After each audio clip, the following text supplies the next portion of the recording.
Place à notre série de la semaine, on va parler des Jeux Olympiques et des sports que l'on ne voit presque que pendant cet événement planétaire. Et pour commencer, Maxence Regnault nous emmène avec Jordan Guéant découvrir la lutte.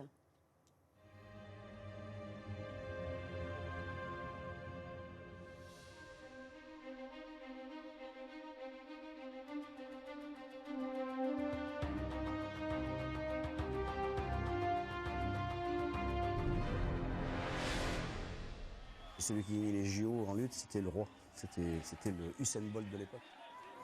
Et oui, aujourd'hui, on va parler du plus vieux sport du monde, la lutte. Le saviez-vous, pendant les Jeux Olympiques de l'Antiquité, les rois, c'était les lutteurs. Leur histoire est commune et ne s'est jamais écrite l'un sans l'autre. La lutte, les Jeux Olympiques, une histoire d'amour qui dure maintenant depuis l'Antiquité.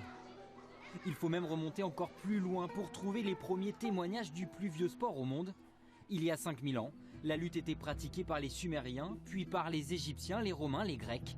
C'est donc tout naturellement que les Jeux de l'Antiquité font de la lutte leur symbole et des lutteurs leur héros. On est là, on se met comme ça là, on balance, on le fait tomber. C'était la course, marathon et la lutte. Donc c'était à la base du mouvement olympique. Et après, comme le père de Coubertin, il a recréé on peut dire modernes Jeux Olympiques. Lutte, bien évidemment, ça fait partie tout de suite du jeu. Car dès 1896 et les premiers JO de l'ère moderne, la lutte refait surface. À l'époque, c'est l'un des sports en vogue. On le pratique comme on pratique aujourd'hui le football. Mais avec le temps et une mauvaise communication, l'intérêt du public va s'étioler jusqu'à n'être reconnu qu'avec les seuls JO. Il y a 3 ans, le comité olympique a même essayé de l'en exclure totalement. J'ose même pas y penser. Il ne faut pas se laisser manger, il faut à mon avis, il faut rester honnête. Et il ne faut pas que l'argent vienne tout polluer. Il ne faut pas confondre le sport et le fric, c'est deux choses complètement différentes. Nous, en lutte, on n'a pas d'argent. On n'a pas d'argent, mais on a envie. L'argent, ça pourrit tout. Bien sûr, c'est le but pour chaque petit enfant, pour chaque petit lutteur. C'est le but de monter jusqu'à JO. Heureusement, le CIO n'est pas allé au bout de cette décision.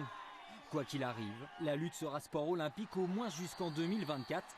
Rassurés, il ne nous reste maintenant plus qu'à comprendre comment fonctionne ce sport de combat. Donc écoute-moi, le principe de la lutte, c'est simple. Mettre sur le dos et tenir pendant 3 secondes sur le dos.